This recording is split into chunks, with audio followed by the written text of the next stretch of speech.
David did a meme for us that got over 12,000 views. Good evening. Welcome to the meeting of the Yarmouth Select Board of July 23rd, 2024. This is a hybrid meeting, and therefore the following notice will be read into the record. This is to formally advise that as required by General Laws, Chapter 38, Sections 18 through 25, and pursuant to Chapter 20 of the Acts of 2021, an act relative to extending certain COVID-19 measures adopted during the state of emergency signed into law on June 16th, 2021, is extended by Chapter 2 of the Acts of 2023. The Yarmouth Select Board will hold a public meeting on Tuesday, July 23rd, 2024 at 6 p.m. in the hearing room, Yarmouth Town Hall, 1146 Route 28, South Yarmouth, Mass. The public is welcome to attend either in person or via the alternative public access information provided below, and that public access information is on the town website, and if followed can allow someone to join by computer or by telephone. Please rise for the Pledge of Allegiance. Can't get up. Pledge allegiance To the flag of the United States of America, and to the republic for which it stands, one nation, under God, indivisible, with liberty and justice for all. It's a first. First item is announcements. Do we have any public announcements? The town clerk, Mary Maslowski. Good evening, thank you. It's that time of year to start with some election announcements. First things first, the state has sent out a new round of vote-by-mail application cards. Those have hit the mailboxes. I would just like to let the public know to please ignore the precinct that is listed on those cards. The state made a mistake in printing them, so they all say precinct 1. So the cards still work for their purpose, just please ignore the precinct number on them. The September primary will be Tuesday, September 3rd, so that is the Tuesday after the Labor Day weekend holiday. In-person early voting will start on Saturday, August 24th. We will be open here in Town Hall that day from 9 to 3. We will also be open regular business hours the following week, Monday through Friday, 8:30 to 4:30 for in-person early voting. The last day to register to vote for the September primary is also Saturday, August 24th. Again, we will be open in the office from 9 to 5 to take voter registrations. There are, again, this is a state primary, so there are Democratic ballots, Republican ballots, and Libertarian ballots. And just as a friendly reminder, because of the news that happened in the past week and a half, there is no presidential race on the state primary ballot because the presidential primary was in March. So the ballot is set. There are no changes. There's no reason for a presidential race to be on that ballot. So we won't see presidential races until November, but just for the general public to make them aware so that they're not looking for something that is not going to be there. We should have sample ballots up in the next week or so. We expect to start mailing vote-by-mail ballots in the next week or so.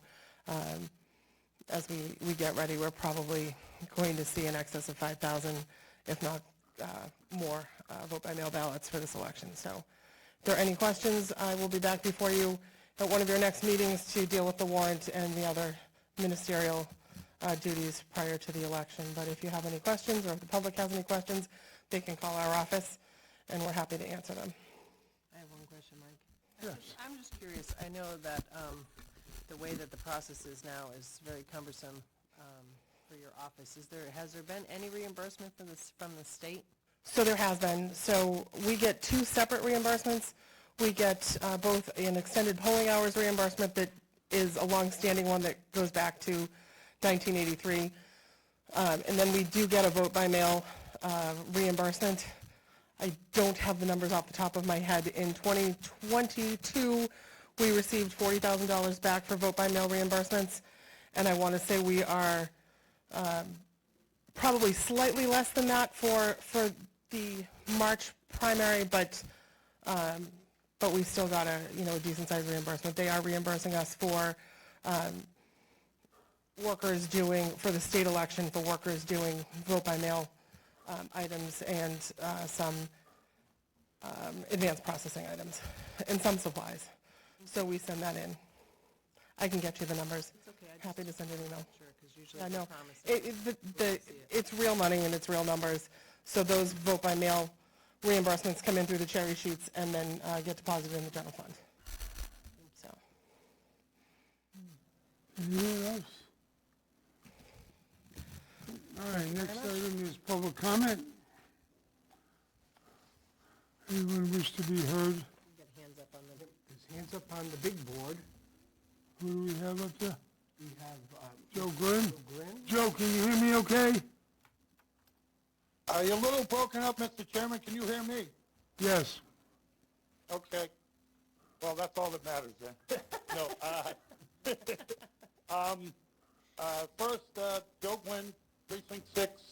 I first haven't had the opportunity to publicly congratulate Joyce Flynn and Tracy Post on their election, so I wanted to do that.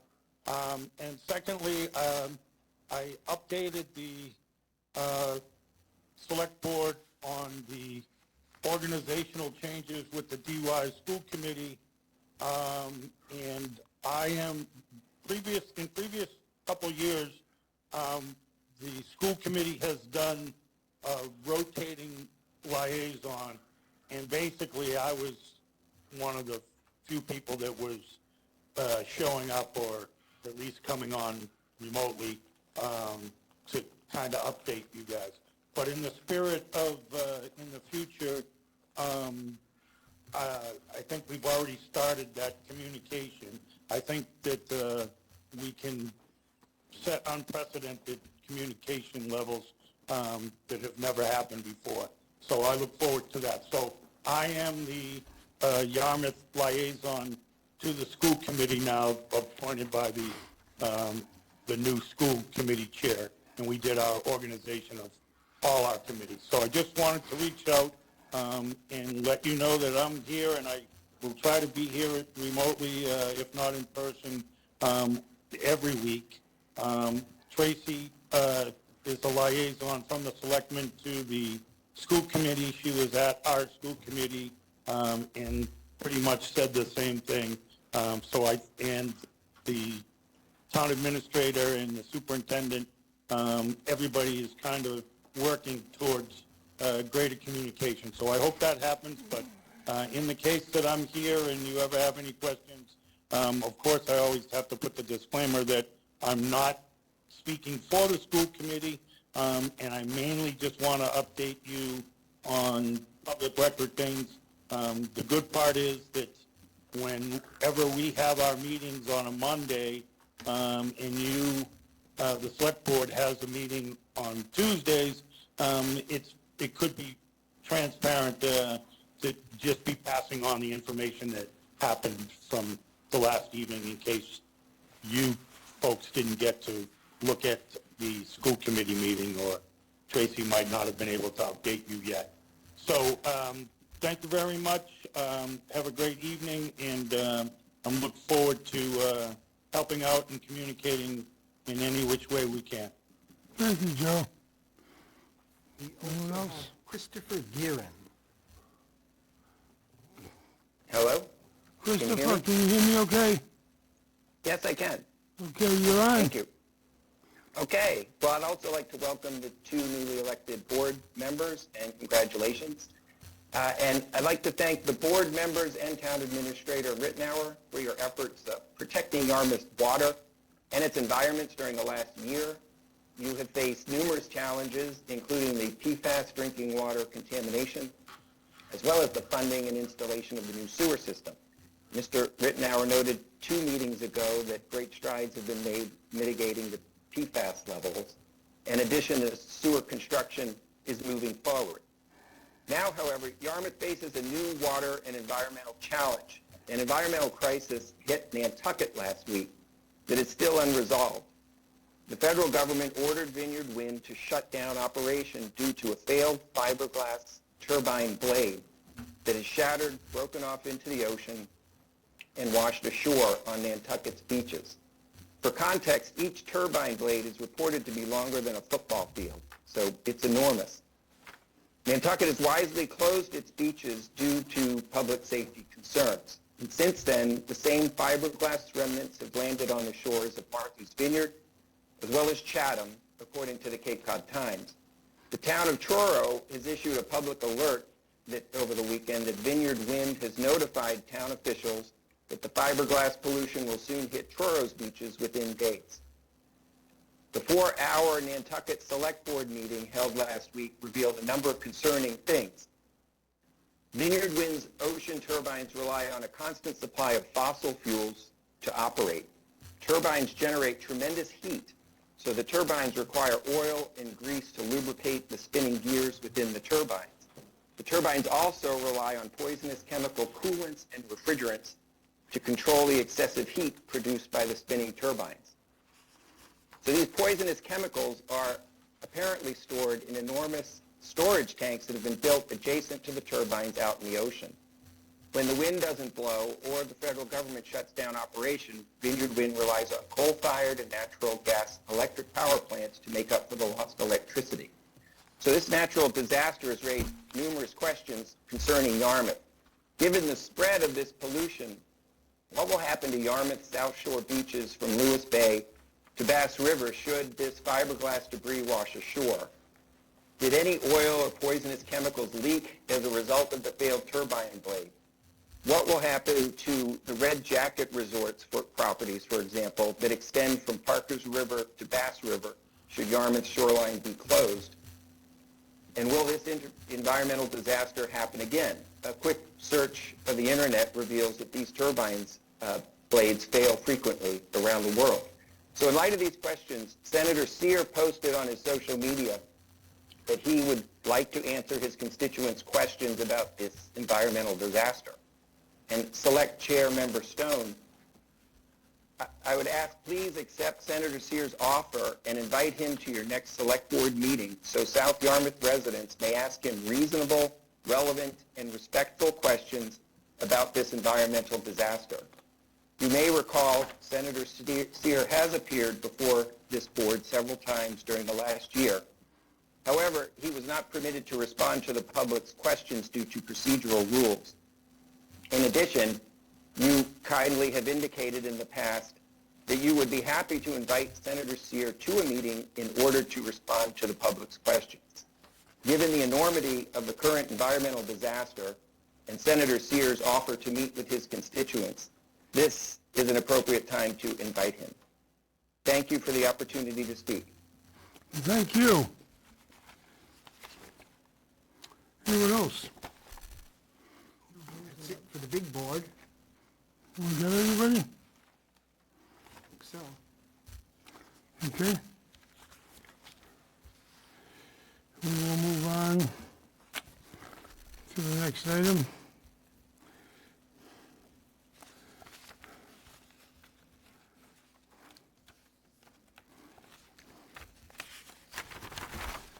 Which is a recognition of service, citation from the Yarmouth Select Board to David Hudnall. Can David come out? He's already out. No. Are you still back there? Oh, there he is, okay.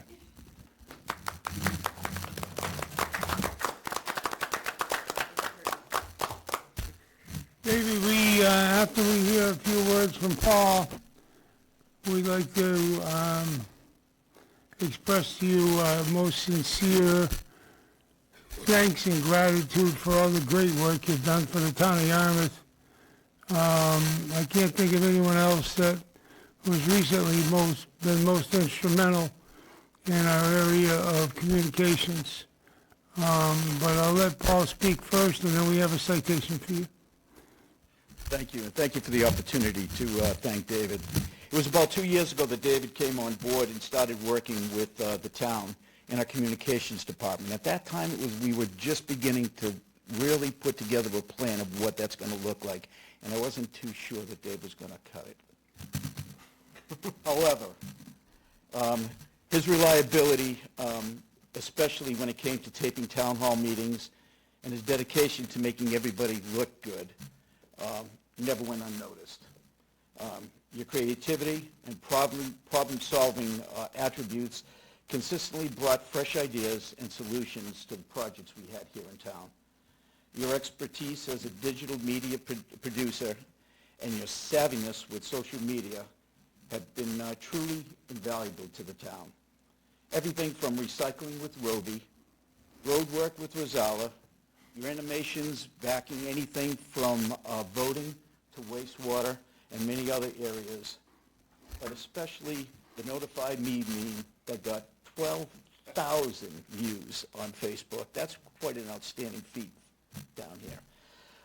No matter what we threw at you, you managed to get the job done. You always did it in a very professional way, and many, many, many times made us smile. Your skills as a videographer has not only captured moments within the town, but you elevated the town's messages to new levels. Thank you for always showing up when we needed you, even at the last minute, always treating folks with kindness and respect, and going above and beyond with every task that we threw at you. As you move on to your next chapter, I want to express my deepest thanks and gratitude for everything you've done during your time with us. Your presence will be greatly missed, but I'm really excited to see what your next adventure is going to bring. So we wish you the best, and we'll truly miss you.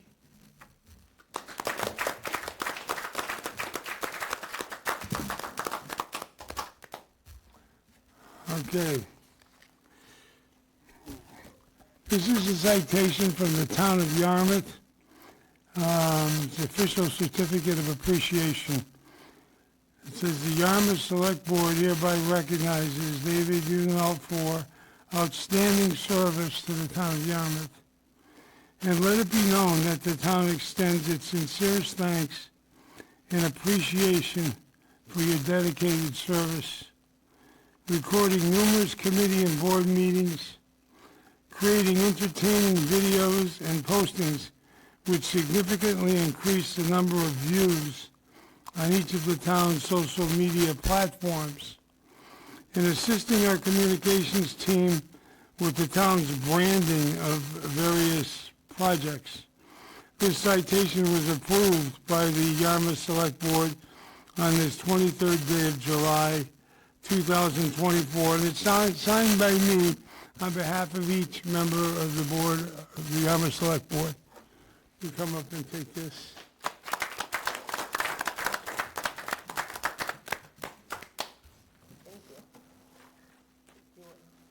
Congratulations, thank you. Thank you.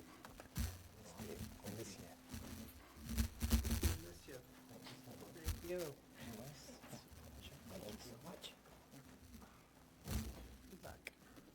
Thanks, Dave. Now you can get back to work.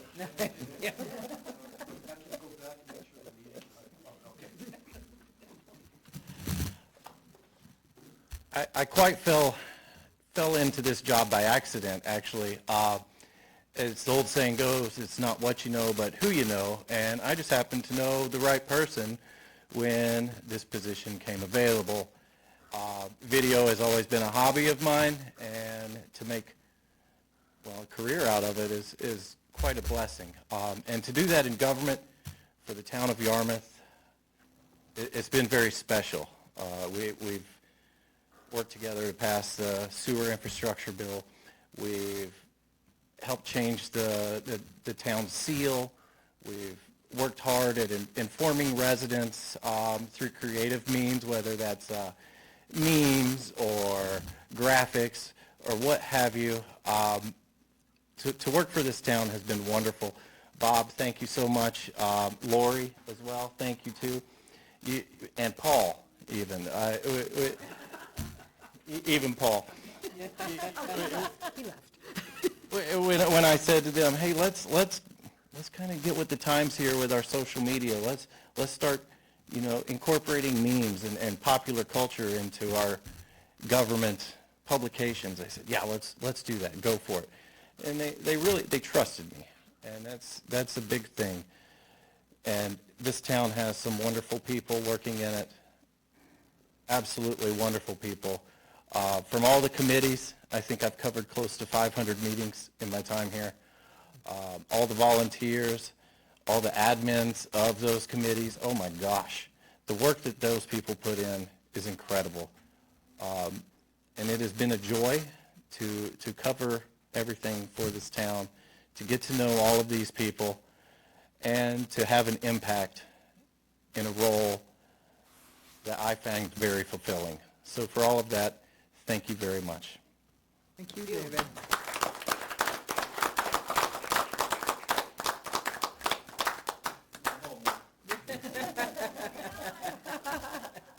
Let's get the back right. He's done a terrific job. Okay, now we go from communications to oysters and quahogs and clams and blue mussels. Did I miss anything? I think you got it all. You can come up front if you like. Sure. So, you're, as I understand this, you want to do an agriculture farm up at Grays Beach area in the north side. Correct. And if I read the paperwork correctly, the process is you come here and get an endorsement, and then you got to go before the state and the federal officials, and then you come back here? Well, It's a pretty drawn-out process. it is a process, for sure. I put all the paperwork together, I want to say about 5 years ago, and it's been on hold for a little while, and then a new shellfish constable came in, and it's finally getting underway. So I'm just looking forward to it, and it's like another step in my life that hopefully I can relax a little bit more, enjoy the environment, which I absolutely love because that's who I am. I have a 100-ton master's captain's license in the Coast Guard. I commercial fish. Actually, that's where I was all day today. But on another note, on the off season, I am a general contractor by trade. So, but I have a passion for the outdoors, and I'm looking forward to taking the next step and starting an oyster grant. Okay, great. I'm going to let you give us an overview of your plan and your background, which we have in writing. But this is a public hearing, so I have to read this notice into the record first, okay? It says, public notice, all residents and stakeholders of the town of Yarmouth are invited to attend a public hearing to discuss the application of an agricultural lease to cultivate and grow shellfish proposed by Christian Hayes of Yarmouth Port. The proposed lease location will be in Yarmouth Port, Cape Cod Bay. The hearing will be held on Tuesday, July 23rd, 2024, beginning at 6 p.m. at Yarmouth Town Hall here in room 1146 Route 28, South Yarmouth, Mass. And that is the notice. So why don't you tell us a little bit about the farm, the agricultural farm you have in mind, and the period of the lease, and the incremental build-out, so to speak, of the farm, and what your background is, and what got you into this? Well, as I said, I love the outdoors. My father was a natural resource officer growing up as a kid, so I've been around it a while. I have family who have 9-acre grant in Barnstable Harbor, and I've helped a friend of mine, Bob Cottrell, out in Dennis, out on Crow's Pasture with his grants, so I have some experience with that. And as far as the process goes, I want to start out potentially putting $10,000 a year into the grant. Of course, I've got to get materials and seed, so every year, potentially for the next 5 years, I'm going to build up cages, get cages, and then get the seed, and then let them grow for a few years, and hopefully in 3 years I can basically start selling them. So it's going to be a process and a little bit of a learning curve, of course, but I feel confident, and I have several people that I can ask questions as needed, and then continue to grow the farm. So, my access, I do have one of those little slips down there in Bass Hole. I can take my little skiff down into that area, down in front of Mill Creek, and basically cultivate the farm and get it going. Now, these cages that you mentioned, when it's low tide, are they like visible? Yes, yep, Yeah. they are visible. Yep, they sit about 4 inches off the sand. 4 inches? Yeah, about 4 inches. What holds them? They have anchors. You'll put anchors down and it keeps them in place. Actually, I'm good friends with the Georges. Chris George is a good friend of mine, and I grew up with the family. My good friend who's passed away, Tom George Jr. Sure. He and I have done a lot of tuna fishing together, commercial fishing together. What protects your farm from, let's say, people that are less than respectful of aquaculture? Well, That's one of the reasons I asked if they were exposed. yeah, they are exposed, and yes, there have been problems in the past with that. And I actually was talking to Chris about that, I want to say a few months ago, and we're considering maybe putting up some kind of, I guess I call them critter cams or some kind of video type thing. And the access point would be, I believe, down on Wharf Lane there in Yarmouthport. So people can, that's the closest point to get to those grants, and they could walk out there, and hopefully the video camera can pick up them walking and potentially their automobile and things like that. Yeah. Is the $10,000 per year basically a solely a financial decision? Yeah. Or is it to get your crops at certain, if that's the right word, at certain levels before you go on and do the next phase? It's basically my decision. That's what I'm estimating. Okay. So I'm hoping to invest over the next 5 years, $10,000 into it, and then, keep growing and growing. With year 3, hopefully you'll be a profitable year. Correct, and they do make oysters now. You can buy them at 3/4 of an inch size, so it could be even sooner than that. So I'm considering that option as well. I'm going to go to the board in a minute, but isn't in their natural habitat, don't oysters cling on to stuff like piers and things like that, or no?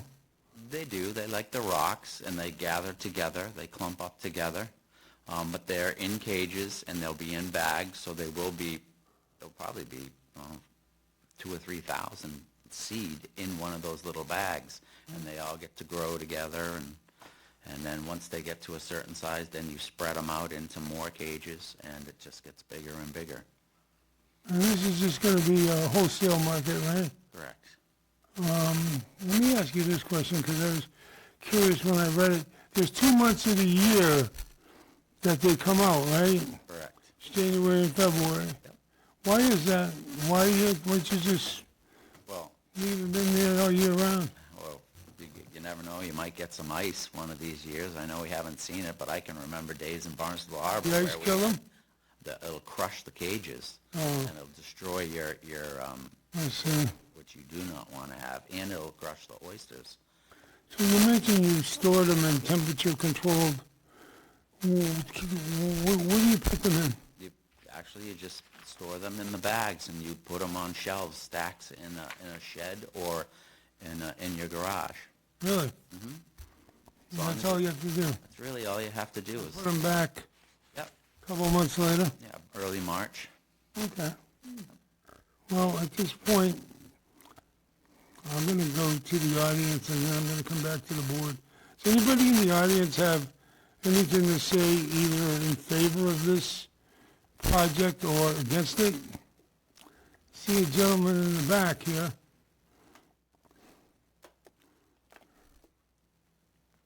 Could you tell us your name and where you reside? My name is Al Keller, and I live in Yarmouthport, and I've been shellfishing this town for 40 years. and I'm against this, because it's gonna open up Pandora's box, and all we're gonna have is shellfish grants all over their flats there, and I don't think it's a good idea. I've been shellfishing here for 40 years, and I've seen the shellfish go down. I think the town should be doing it. I don't know if you're familiar with Brewster. Brewster puts their own shellfish out, and every Sunday, for a few months, they let the residents go and harvest those shellfish. We should think about that out in the flats out there, instead of privately owned shellfish grants. Because you go Boston Harbor, you go in Dennis, there's acres and acres, they take over the land. I don't think it's a good idea. Can I ask you a question? I'm just curious, what else would that be used for? I mean, it's, It's used for recreation. how though? I mean, boats go back and forth there, and I do a lot, and I don't think that the Doesn't flats seem should be harvested like that. We already have grants on the north side. We have two. Yeah, we started already, so I it's, believe we have They're two. gonna open Pandora's box. There's not gonna be, I just wanted to make sure you knew there were already grants out there. Okay. For what it's worth, I think in the written materials we got, it said that the surface was something like 6 inches of like pebbles, gravel, and then mud underneath that. And it did indicate that it really wasn't suitable in its present state for any aquacultural use. we used to have a lot of surf clams there until the boats come in there and cleaned it all out, the surf clam boats. They come in at high tide and decimated the surf clams. There used to be a lot of surf clams there in that area. And I'm on a shellfish advisory board also. And I haven't seen this gentleman come before the shellfish advisory board with his proposal yet. You know, and then you gotta go to the conservation. There's a lot of things you gotta do, but anyway. Thank you. Sure, you can speak anytime you wish. You don't have to wait for any particular order. I'm sure you have a response. Yeah, so the grants on the north side, we issued one a number of years ago as an experimental grant. The town is not going to designate any more grant locations in Lewis Bay.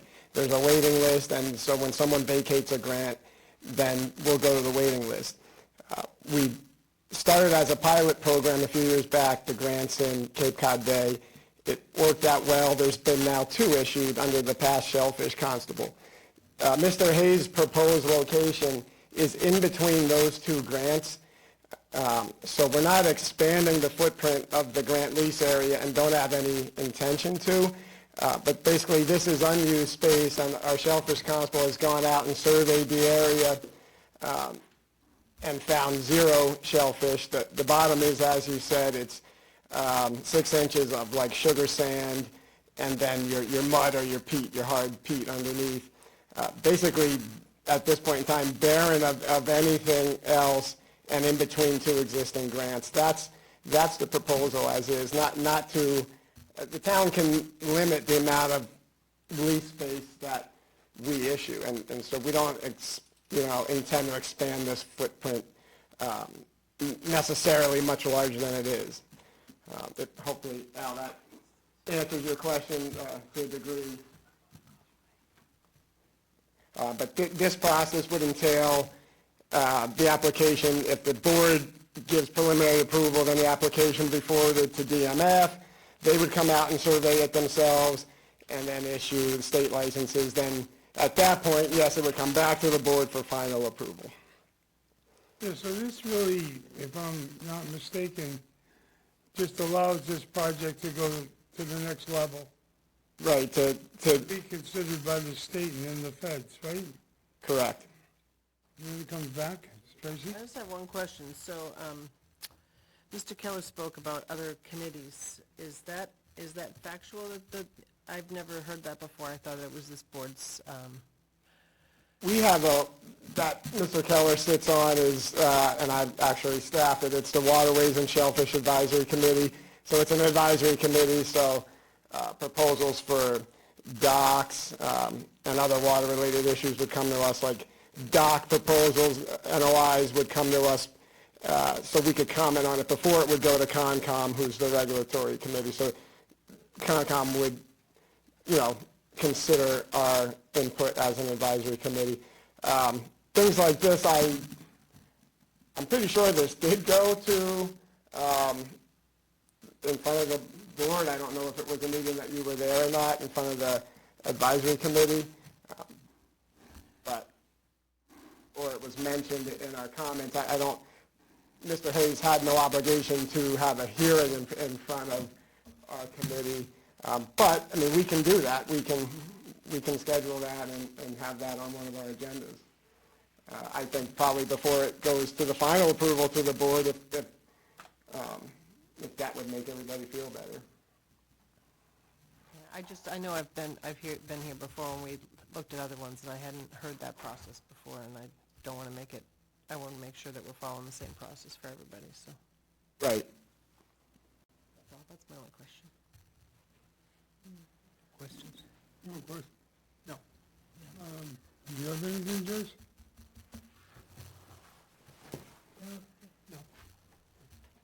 Thank you, though. Mark? I don't have any questions. Just a clarification, this application should I assume has the endorsement of the Shellfish Warden? I've been talking to Bill. Endorsement of which and board member? Sandra, so, yeah, I would say, I know you've been talking, I just want to get that on the record. Yeah, there's a memo in the packet for Cassandra Healy, the Shellfish Warden. Thank you. Yes, Just wanted to thank get you. that out in the open. Yes. Thank you. I'll make a motion to close the public portion of our hearing. Second. Okay, I have a motion to close the public portion of the hearing. And secondly, does anybody have anything to say before we vote on that? Okay, all those in favor of the motion signify by saying aye. Aye. Aye. Anyone opposed? All right, so the public portion of the hearing has been closed. I move that we approve the application. Second. Okay. And my understanding is that we're giving a preliminary approval. That is Correct. where we stand in this process. So the approval is we're approving the application. That's right, Bill, right? It's a preliminary approval. Correct. Is what we'd be voting on tonight. Right, it needs to come back in front of you again. This is to move it to the Marine Fisheries. You're right, Mark, it's a preliminary approval. So that's the motion? Yes. Preliminary approval. Have a second? I'll second it. Okay, all those in favor? Aye. Aye. Anyone opposed?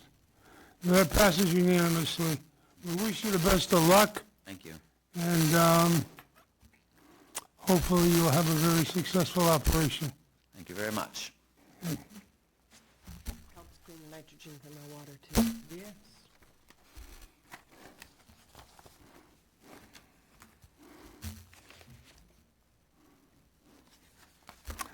Okay.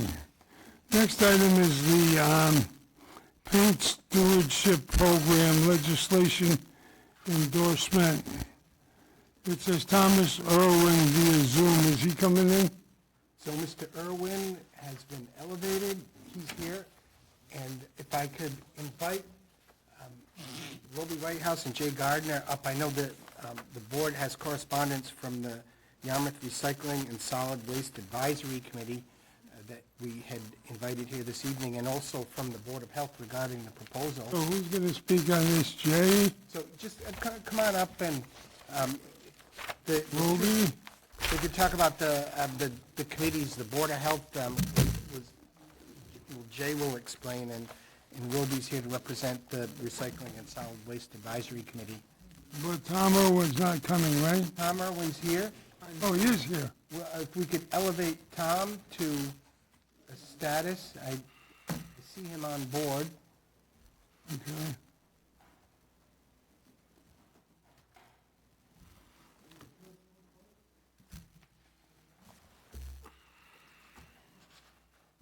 Okay, Tom's elevated. Good evening, Mr. Irwin. Welcome.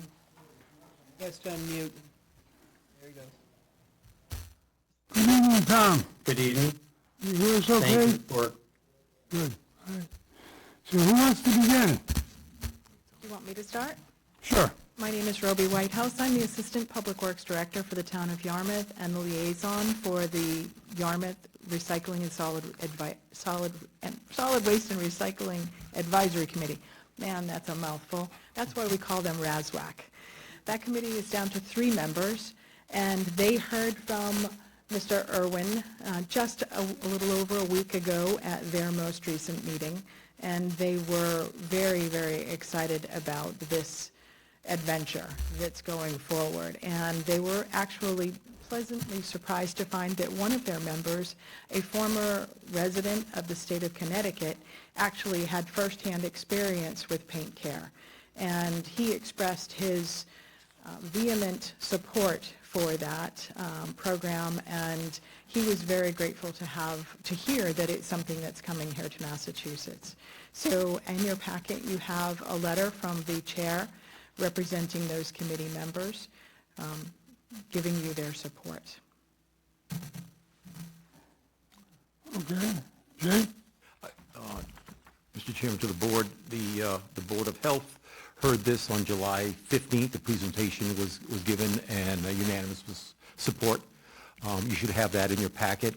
Additionally, a good number of municipalities across the Commonwealth have signed on to this. The board I think they saw very quickly the wisdom in being able to take this toxin out of the waste stream and be able to manage it properly, protecting the environment and the health concerns. As Roby mentioned, certainly states Connecticut, Rhode Island, Maine, Vermont, and New York have signed on and demonstrated success with this, and now it's coming to you to be able to then add your support. Okay, great. Tom? yes, sir.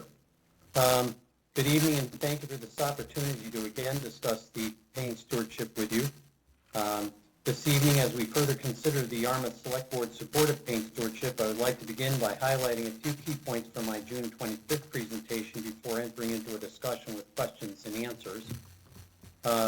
This evening, first of all, you will recall that paint stewardship is a program where unwanted paint can be returned to any participating paint retail store any day the store is open without a disposal cost and without regard for where the paint was purchased, and that this is a totally voluntary program for retailers and transfer stations, and the consumer's part will be paying 75 cents to $1 fee at the time of purchase.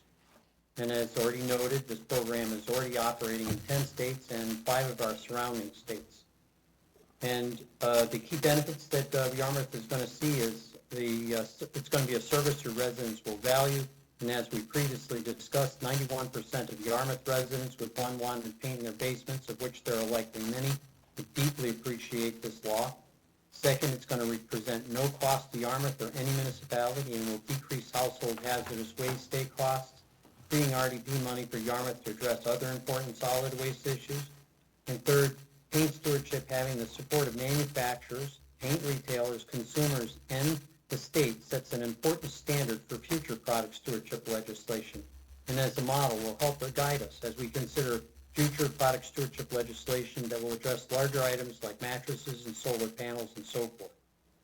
And the support for this legislation is broad, as we've noted. The MMA calls out paint stewardship in their testimony to the Environment and Natural Resources Committee. The Mass DEP calls out product stewardship in general and paint stewardship in particular in their 2030 solid waste master plan. And there is support from paint manufacturers and paint retailers. The 3,200 Mass residents that have signed petitions, the embarrassingly large number of Mass residents bringing their unwanted paint to our neighboring states, the 28 reps and 12 senators from both parties who sponsor or co-sponsor this bill, and the current 82 municipalities that have passed similar resolutions and endorsements. And the goal of paint stewardship resolutions is to clearly demonstrate to an overloaded legislature that addressing the state solid waste problem that paint stewardship begin relieving is a priority for enough municipalities that it deserves not only the legislature's serious consideration, but also their support in making this a law in the Commonwealth. Therefore, with this in mind, I respectfully request the Yarmouth Select Board add their valued endorsement of paint stewardship by passing the supportive resolution being considered this evening. Thank you. Okay.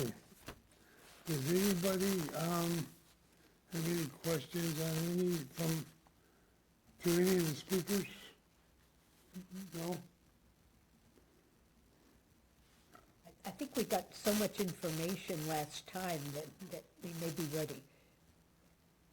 I think we're ready to vote. Make a motion, we support the resolution. I'll second that. Okay, we have a motion and a second. All those in favor of the motion say aye. Aye. Anyone opposed? So that passes unanimously. Thank you for Wonderful, coming in, thank you. and thank you, Tom, for bringing this to our attention. Much appreciated. Take care. Thanks. Thanks, Philby, and thanks, Jay, very much. It's a great follow-up.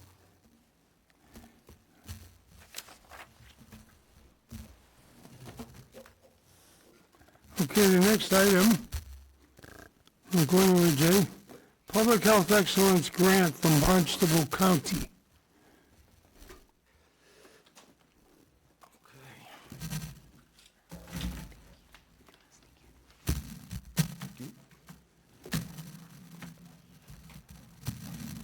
Good evening, everyone. Good evening. Again, Jay Gardner, Director of Health. I'm joined by Barry Lewis, Assistant Director of Health, and Katie O'Neill from Barnstable County. Historically, public health is widely misunderstood, right? And historically underfunded, tragically, quite frankly, and not just here on the Cape, but across the Commonwealth. The many communities struggle to meet even mandated services, right? The core services, as public health responsibilities exponentially grow. We saw that with COVID and beyond. Certainly Healthy People 2030 let us know that health is determined far beyond just our access to health care, right? We have to be able to track and monitor. Social determinants are a key component of that. And I do want the board to understand and the community to understand that Yarmouth does meet its responsibilities in mandated services, but there is a significant amount more that we could do with additional resources. Grab that. I'll grab that. So, did you smoke them? I think somebody has not unmuted themselves. Is that Christopher? Now been fixed. I think it looks like it's been fixed, yes. So Yarmouth is meeting its mandated services. However, there's more work to do. The discipline of public health, the umbrella, the responsibilities that we have exponentially grow. There's an opportunity through the Barnstable County, and I'm going to turn this over to Katie O'Neill to talk to the mechanics of what this would look like. We'll then be opening for questions, but it's important that the board and the community understands this is budget neutral. There's no charge to the grant. There's no charge to the residents or to this community. Additionally, it doesn't supplant any of the services that are here. It's an addition. It's supplemental, right? There is a concern that are we taking any of our services and bringing them to maybe less resourced communities? That's not the case at all. This is about credentialing and training, data tracking. If your approval and the Board of Health has approved this, you'll have that in your pack. This puts us with a collaboration of 12 other communities of the 15 on the Cape that are already participating with Barnstable County. So it's a great opportunity. I'll ask Katie O'Neill, if she would, to step you through the process, and then we'll be open to some questions. Great. Thank you so much for that great introduction. For the record, I'm Katie O'Neill, Shared Services Program Manager for Barnstable County. If you have time this evening, I'd love to run you through a quick PowerPoint. I know you have a busy evening, so I'll be cautious of your time. A little background on the PHE, or the Public Health Excellence Grant Program. As Jay mentioned, this is really meant to bolster public health services. It's meant to increase staff sharing as well as really expanding opportunities. So as Jay mentioned, this is not supplanting any existing services that you already have, and the sharing of staff is not meant to share your existing staff, but to add additional staff that we have either hired or contracted at the county level. A little history of how the grant came about. In 2016, there was a special commission on local and regional public health that really dove deep into the 351 autonomous boards of health and health departments. They looked at all of the health departments across the entire Commonwealth over a few years, and in 2019 came out with their final report and their findings and the recommendations. And what they came up with is, like Jay said, there's not enough staff, there's not enough money, there's not enough time for health departments to really go above and beyond their statutory requirements. And shockingly, the state actually produced some money to support this finding, which is rare, especially in public health. Some of the other recommendations that came out of that final report were to really elevate the standards, to strengthen the service delivery, to improve data reporting, and set education and training standards, as Jay already mentioned. The benefits that the county has received through this grant process is a little over $480,000 towards the Public Health Excellence Grant, and we also have a training hub which has a little over $500,000 for credentialing and training of individuals that take part in this program. So it's a little over $1 million total if you do decide to come on board with the program. The governance board is actually the board that votes on where the funding goes for the PHE, and that comprises of the health agents or the health directors in all the towns that take part. Each town gets one vote. Any financial decision goes to the board, and they make the ultimate decisions on how the money is dispersed. There's no financial obligation to the town. This is funded through state and federal tax dollars, so you don't have to put any money in. It's already completely funded. If you decide you're not happy with the program, you don't have to pay anything back. There's really no financial obligation. You can pull out at any time. Past fundings, we've had some really great things that we've done so far. The program hasn't been in existence for very long, but we've actually done a lot. We've had quite a few training, education, credentialing that are actually really expensive that towns take a few years to be able to save up to send their staff members to, and we've been able to get quite a few individuals trained and credentialed. We've done quite a few public health screening and wellness clinics, so we've been able to bolster and increase the amount of blood pressure and glucose screening clinics that we've done. We've been able to bolster bone density screenings. We've done cardiac tests. We can offer firefighter monitoring. So the county's already done a lot of these programs, but with this funding, we're able to increase the amount of services that we're offering. We've been able to purchase 2 community refrigerators, and those health departments are managing those programs, which is really a wonderful opportunity for their residents who are having food insecurity issues to be able to utilize that program through having a shared community refrigerator. We have a shared health inspector that we can deploy at the town's request. So if someone needed to go on vacation, or if you had a large food truck fair, or any kind of large event that required additional services, we could deploy our shared health inspector to that. We've been able to increase our shared summer inspector time, as well as provide inspectional supplies and a really incredible inspectional software, which has data reporting directly to the state, which cuts out a lot of staff time in terms of reporting. Future fundings, we will absolutely continue to do the training and credentialing. We really hope to increase the amount of screening and wellness clinics that we offer. The plan for this year is to hire a community health educator, hopefully, who can really be out in the community, running wellness programs, and really bolstering some of those public health services that we haven't been able to offer in the past, as well as continue with the shared health inspector and other wellness programs that we already have. Excuse me. So the state really based a lot of the funding on what they call performance standards, or capacity assessment of performance standards. The average across the entire Commonwealth was about 78%. So that means, I know the pictures are tough to see, but that orange color were communities that were not able to reach the performance standards. Cape Cod is well above that. We're close to 90%, which is really impressive. We had one of the highest performance standards in the Commonwealth for the Cape as a whole. So we should all be proud of what we're offering on Cape Cod. Like Jay said, we are meeting our minimum criteria, but have an opportunity to do more than the minimum. If the town would like to participate, the first step is to sign a letter of commitment, which is what we're here for this evening. It doesn't lock you into anything. It's just a nice way for you to trial the grant program, to dip your toes in the water, see if you're happy with the services.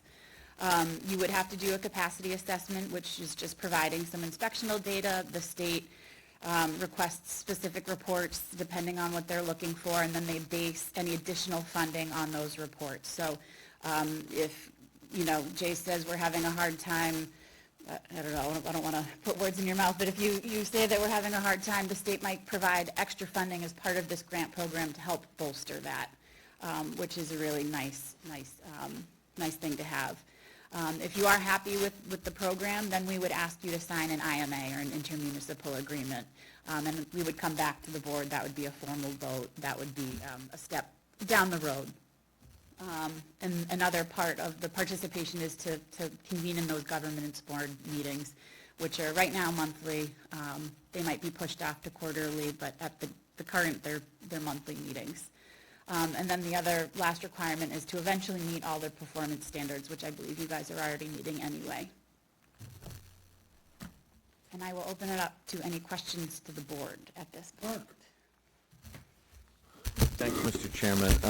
As some of you know, I'm a county commissioner, and this is an initiative that, at the county level, we're very proud of. And I think it builds on the relationships that have existed for years here in Barnstable County. And here in Yarmouth, we've been, I think, well served by our health agents currently and in the past.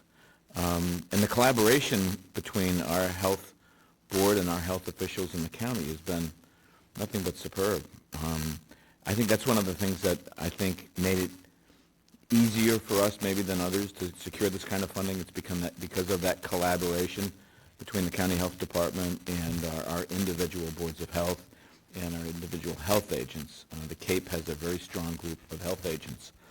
I've been in and out of municipal government now for 45 years, and this partnership has been nothing but strong, for at least that length of time, and I'm sure longer. And so I think the fact that we're getting this funding, I think, is a tribute to you folks at the county and the county health department, as well as the folks here in your position, Jay, and with Bruce and his work here. This relationship is strong, and I think the fact that the state is interested in helping support capacity building and feels comfortable giving the county this kind of funding to work with our towns and make sure that money gets to the towns. I can't think of a time where we haven't needed here in Yarmouth county help on something. Sure. So the fact that these resources are here and they're being made available to the towns, I think, is terrific.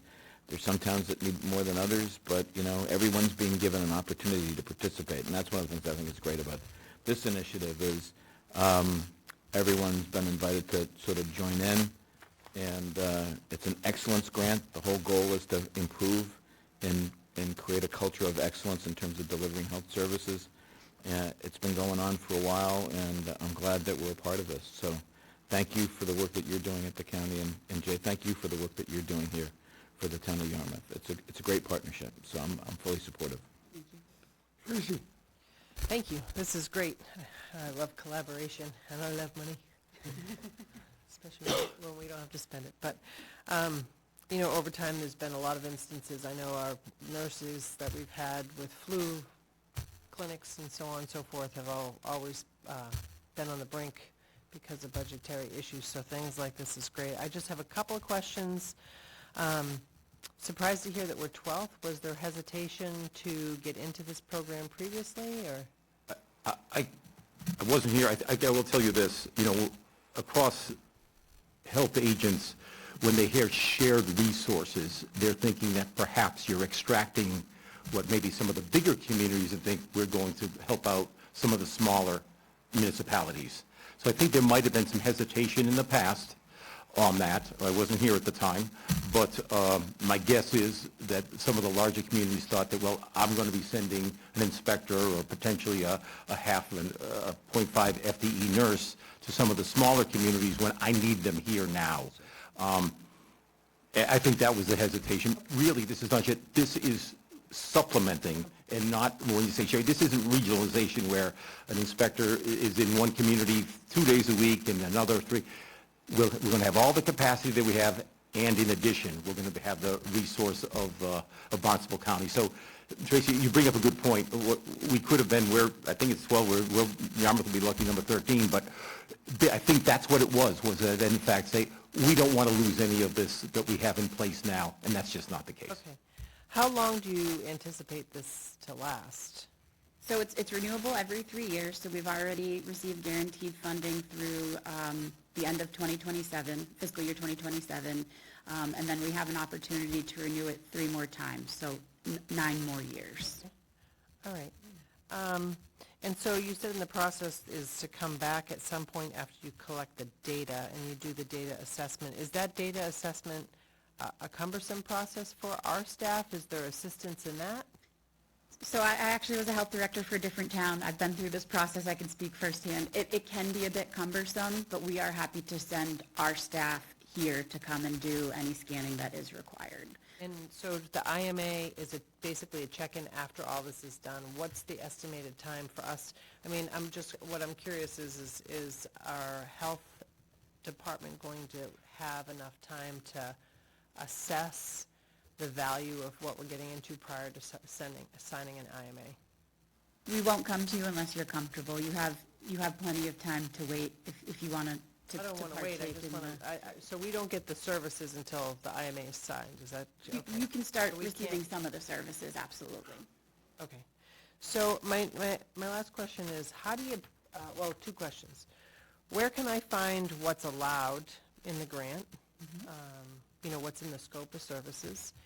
And number 2, how do you promulgate your list of what we're going to bring to Barnstable County? Because some of the things that I think of right off the bat aren't things that are on here, so I'm not sure if they're allowed, but I'll just tell you where I'm going with this. I feel that the county needs when someone wants to go into treatment for a drug situation, it's a very small window of which they're sometimes willing to do that. And if you've ever tried to assist somebody in that process, it takes a long time, and I know I've talked about it at this board several times before. It's call back in an hour, call back in 2 hours, what insurance do you have? And if we had a central place that was able to help somebody in that situation, it's not enough for us to do alone, but it would be something that I would think that the county might be able to look at providing, because it would be a resource that I think would be very well received. And I know I talked to the people from Duffy about it. They sometimes have it, but it's not a 24-hour thing. You really need to strike while that is an opportunity, and it is an overwhelming task for somebody in that situation. So I'd just be interested in if that's something that you guys have ever considered as part of this program. That's fantastic input. The state has started discussions on something similar, but it's formulated more around the opioid settlement funding. So we can absolutely come back and have a larger conversation, but that would also involve our human, a few other departments at the county, but that's a great idea. I was wondering if other communities have asked for this, or how you promulgate your list of what you're going to work on for the year. Does that come from the health directors? Okay. So it gets a little iffy. The opioid settlement funding is available to a lot of the communities, so in these one-off instances, the allowable funding goes through a special request process. Well, we're how many years into this situation now? We're still talking about it, and it's always it's just, to me, it's there's no time like the present. Absolutely. We gotta find treatment for people. It's very, very difficult. We don't have treatment here on the Cape. We don't have very, very many beds, and we could talk about all the other funding sources, but it seems to me that this is a nice source that's available, so that's why I have to put my plug in. I appreciate that. It likely wouldn't be covered, sorry, Jay. No, go ahead. It likely wouldn't be covered because the opioid funding is available, but it is always something that you can petition the state for approval for. Well, see, that's where I would love the county to help, because like I said, it's not really a full-time thing for one. town, but it would be something that maybe the county would petition the state to provide that for all the towns. That'd absolutely be a That's just good my 2 discussion cents. for the governance board. I appreciate that. Thank you. Because Thank you for everything. Yeah, no, you bring up a very good point. And I think, and Mark talked about collaboration and relationships. This is so much about data, right? We're going to have a needs assessment. It just inherently, whether it's anecdotal or data-driven, we're going to know exactly what are the items that we need to be putting our scarce resources, that they never have enough, right? The margins are pretty wide on public health. But you're right, WISAC, we talk about this significantly, but I think in those discussions, that collaboration, their strength with Barnstable County and now all these 13, if I don't want to presuppose a vote here, but 13 communities, their strength in that, the voice is stronger, but you're absolutely right, whether it's mental health or substance abuse, that's a significant challenge. That's a deep and complex societal issue that has significant consequences. That would be certainly one that we want to be discussing. But there's many more, and I really think data tracking, because right, you can tell the story. Now you know where you need to put those resources, right? You know what's in your top drawer. What are those top things that these other communities are also dealing with, and how do we measure it? How do we make a difference? How do we communicate it to the community, right? Many of this is immunizing the community with good information. That's one of the things. But you bring up a very good point. We're not there yet, but there's urgency to that.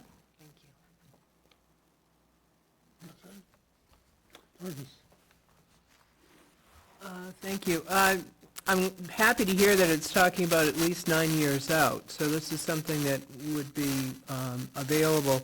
I also like the portion on the training and development. I think that becomes a very key piece. Having been in healthcare myself in the past, I know how important that is, not only getting that experience at those meetings, but also in the meeting of other people who know exactly what you're going through, who you can rely on for assistance. There's nothing like that, and I know that would be beneficial. The other is that we never know when another potential health crisis could come knocking on our door, and there's strength in numbers of having people ready and prepared for this kind of thing. So, and I want to also say that I'm very pleased with the health department, with the staff, with the work that's been going on. You've had kind of a challenging year in some respects, and I think that you've handled it brilliantly. So thank you very much. I very much appreciate you saying that, but I do have to also commend your town administrator here, who is very supportive of our department. And anytime we go, whether it's an issue, we have many conversations that happen, and to prioritize that. Many towns, and that's unique here. That's many times town administrators see the health department as that office down the hall that they don't want to hear from.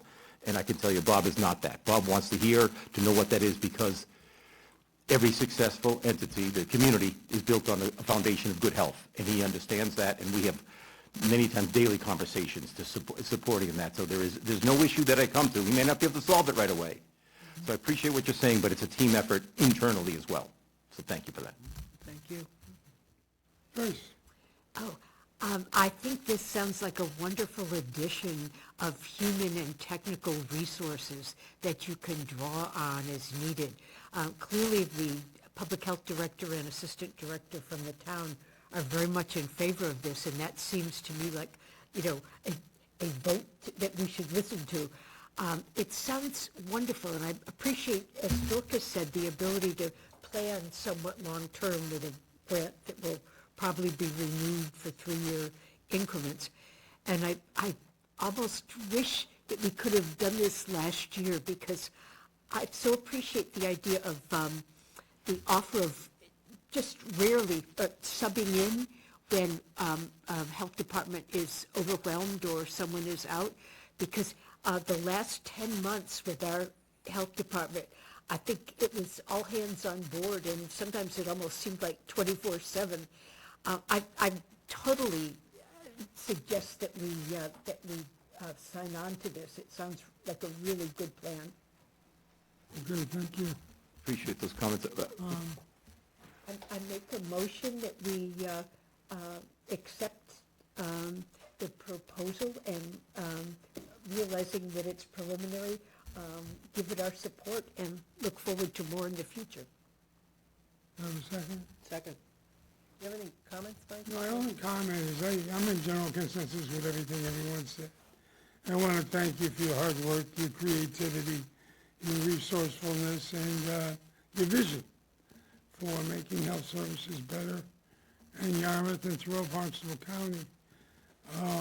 You're right, at the foundation of every good thing, it requires good health, and there's nothing that I can think of that's more important. So my commendations to each of you, and my thanks and gratitude as well. Mr. Chairman, thank you. I'd also like to recognize, in addition to the town administrator, is our Board of Health. We have a retired physician, a retired nurse, and a veterinarian, and they come together here twice a month. And there's 5 members on that board, and they've heard this presentation.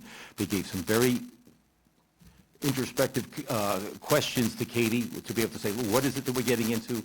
Tracy, like yourself, what are the things that possibly can build upon? Let's think down the road, right? What are the things that are really unique to Yarmouth? But, you know, it doesn't stop at the geofence is really wide here down the Cape. If we're struggling with it, Harwich and Dennis and others are as well, and we want to be part of that collaboration. We want to have those relationships. So the Board of Health has been a significant partner, and they certainly support both Barry and I and the entire staff. So they've been wonderful. I appreciate all your kind words, but there's a team that does this internally. I can tell you that. I don't do this alone. But the migrant issue was a difficult one, but we weathered it, and I think we did it with dignity and this board support. I was here when those meetings happened, and this board stood strong, and they did the right thing, and they protected individuals while they were living here in a responsible way. While they were living here, and they're not here now, but you met your responsibility, and I think the Yarmouth Health Department also played a role in that. Thank you again. So we have a motion and a second. Any further discussion? We'll vote on the motion. All those in favor say aye. Aye. Anyone opposed? It passes unanimously. And again, our thanks to each of you. Katie, can I just ask, I believe there's a letter that the board has signed. It's also going to require a signature. You have that letter. Thank you, Mr. Chairman. Thank you so much. We really look forward to having you on board. Thank you. Okay. So on the next item, I was just board and committee actions. I was just apt to call on Dorcas. Not anymore. I suddenly realized It's always the far end down here, you know? Remember it was Peter and then Dorcas, but it's always going to be to your right, but as far away as it goes. And I suddenly caught myself. I said, no, I have to call on Joyce for this one. I'd like to suggest that we accept with thanks the resignation of Carol Ewing from the Recycling and Solid Waste Advisory Committee. She's been a member for a number of years and a very valuable member, and has been particularly good at sussing out the PFAS risk and public policy ways to try to address it. I'm sorry to see her go, but I guess we can't keep her captive. Second. Okay. So we have a motion and a second on that? All those in favor? Aye. Aye. Anyone opposed? Passes unanimously. Okay, I'd like to propose an appointment for Jim Sabin as the Planning Board's representative to the Design Review Committee. The Planning Board is strongly in favor of this and needs someone to be their representative on that committee because of a resignation. Make a motion, we appoint him for 1 year, which will run through July 2025. Second. Okay, we have a motion and a second for a one-year appointment through July of 2025 for Jim Sabin as Planning Board rep to the Design Review Committee. And we have a second on that, right? Yes. Okay, all those in favor? Aye. Aye. Anyone opposed? So that passes unanimously. Next are the minutes of September 19th. And then there's the minutes of July 9th. 23. I should say because of, Can we take them separate? yeah, I should say because of past confusion. September 19th, 2023 is the first one. and July 9th, 2024. There's a second set of minutes. Mr. Chairman, I move that we approve the minutes for the September 19th, 2023 meeting. Okay, do I have a second? Second. All those in favor? Aye. Anyone opposed? Abstain. One abstention? So 401, that passes. And Mr. Chairman, I move that we approve the minutes for the meeting of July 9th, 2024. Second. I have a motion and a second for the minutes of July 9th, 2024. All those in favor say aye. Aye. Anyone opposed? Any abstentions? Passes unanimously. Upcoming agenda review is next.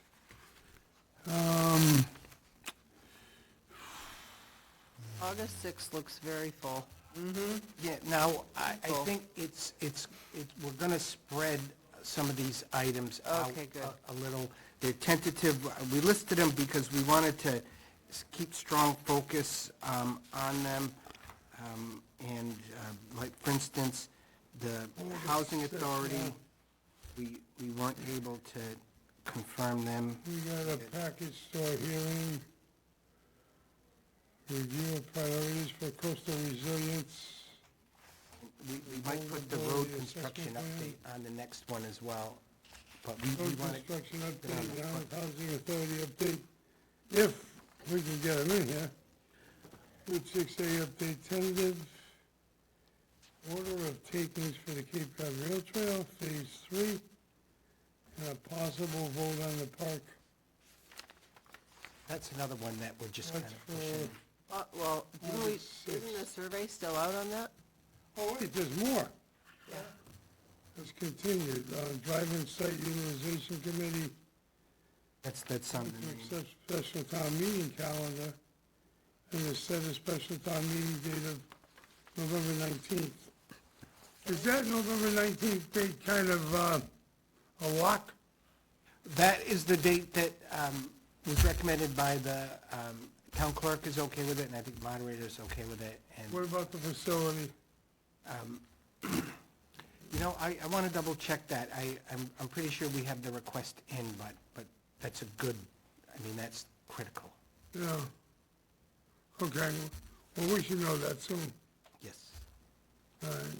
Can I just make a suggestion? I don't know how quickly we need to do the park name, but I think it would be nice to hear the presentation and let the public have a little bit of time to, you know, maybe we have a presentation on what the results of the survey were, and then come back the next one for a vote? I don't think doing it all at once would be a good idea. Last I checked, they had over 100 requests. They No way we had have time to- to narrow that down. Really rush on Might be that. pushing it for the 6th, that's what I think. Mm-hmm. But either way, even if they narrow it down to make the presentation in public, I think it would be great for the general public to And hear then what, take it under advisement. That's a couple of readings. and then just do the next, well, even if it's the next meeting, but Are we gonna I have, like that idea. I was are we thinking gonna have Bob. two names for that? Is it gonna be like such and such a park, and then maybe the Riverwalk? I was a little confused about how that was gonna be. Is it gonna be just like one name for the whole area? No, I think that they were gonna change the Riverwalk name potentially to something else entirely, and just have one name for the park. And right now, it's been tentatively Riverwalk Park, but, For everything? yeah, for everything. Just wanna know what we're getting into in terms of how much work we were gonna be doing. But as Tracy says, you know, I'd like to get as much info out there and as much public input as we can before we drop the hammer. You know? Drop the hammer. Yeah.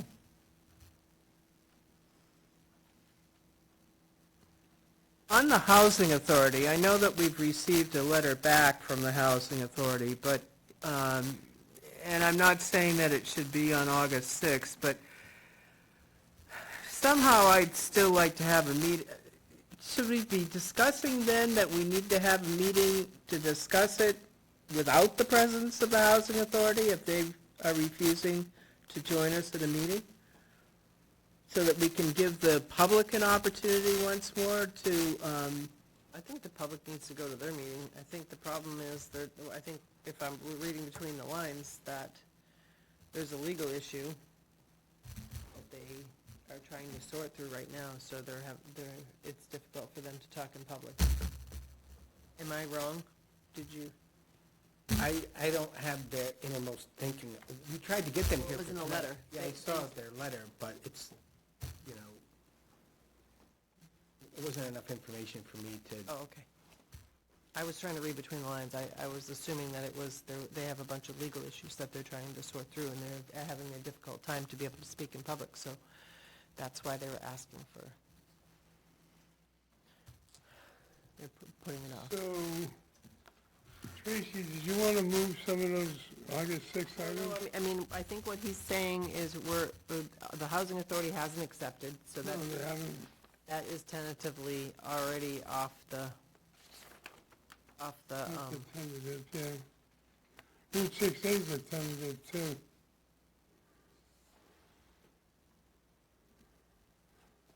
I mean, the vote for a special town meeting calendar, that's not gonna take too long.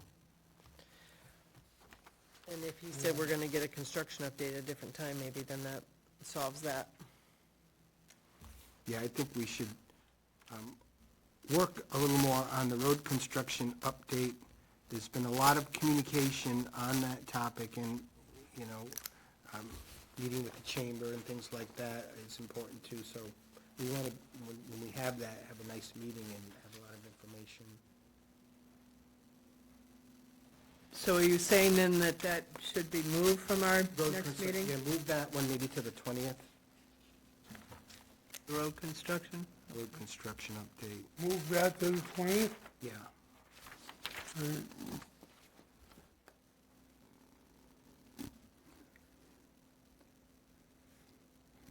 You know, and August 20th, I see on here a draft charge for Public Art Committee. We had a public art policy. I don't know if you know that, but we actually had a policy on public art that this board already approved. Because when they did the paintings on the road, some of that, we had already done that, just for point of reference. Oh, yeah. It's weird that we have a policy, but we don't seem to have much public art. I'm not saying we don't have a committee, but I'm just saying that there is already a policy in place, so if the committee's purpose is to create a policy, So maybe that's an agenda item. Revisit. it's on here. Review it as to review the policy, I don't know where that came from, so. so we should review the policy, Yeah, and I know that. have a discussion. And also the chamber has approached, you know, the planning department and community development to talk about having more public art, and there's, you know, a proposal to potentially create a committee to oversee public art. Let's pull the policy, see what that says, mix them all together, and then, you know, a discussion on On where to go. public art. I just have to say, like, my feeling when I see these things, I don't know where they come from. So it'd be helpful for us to understand Generally the come from us. background from, The suggestions about agenda items, yeah, they usually come from us as board members. And in this particular one, this came from the Chamber of Commerce that approached the town desperately looking for ways to stimulate more public art. And so I know they had some meetings, but nothing can be done without coming into the Board of Selectmen and seeing, you know, what is supported, what could potentially work. So I think that's kind of the way it is. No one can respond to the requests from some of the outside got you. groups. So they want to amend our policies. So, okay.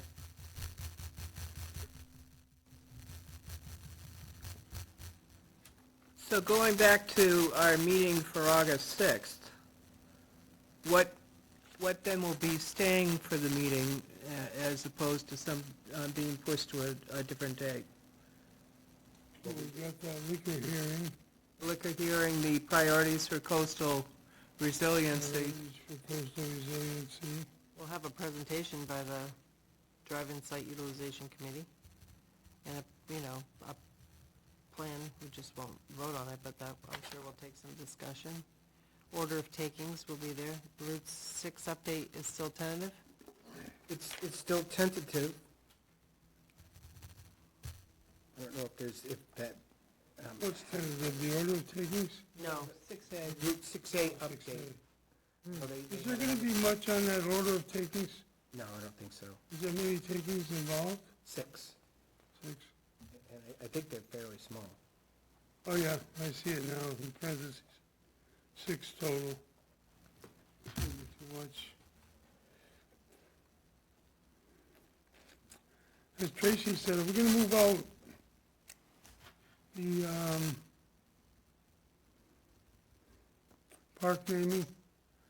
Maybe, I think we should have the presentation, just, I think. yeah, the presentation. They're is ready. not- Get rid of the vote part until the 20th, perhaps. Yeah, is that all right with everybody? Yep, I think Do the that's a good idea. presentation then? yep, I think it's important to break it up.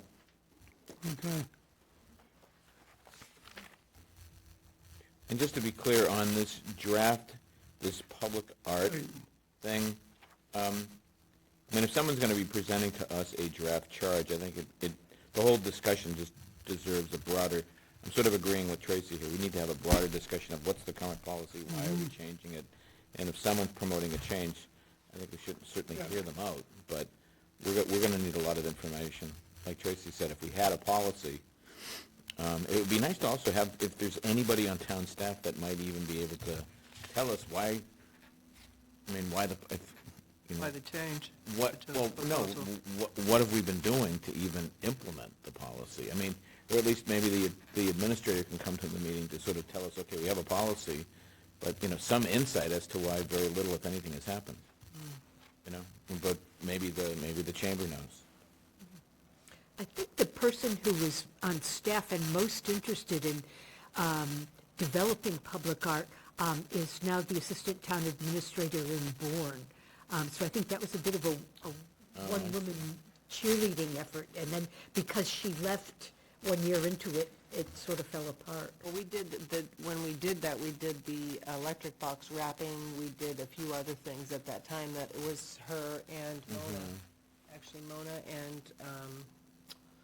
Sean McGinnis, the three of them. Remember, they had a small committee of fund generating. They sold the boardwalk pieces, and they did a few other things, but as part of that came the public art policy. So in preparation for that meeting, it might be a good idea maybe to check in with Liz Hartsgrove, and she might have some insight, right? Is that a fair suggestion? And then also have in our packet the current policy so that we can review. That's what I said Yeah. earlier. Yeah, we should have some Right, background yeah. on what the current policy is. And Bob can speak to maybe what we've done and why very little has happened since.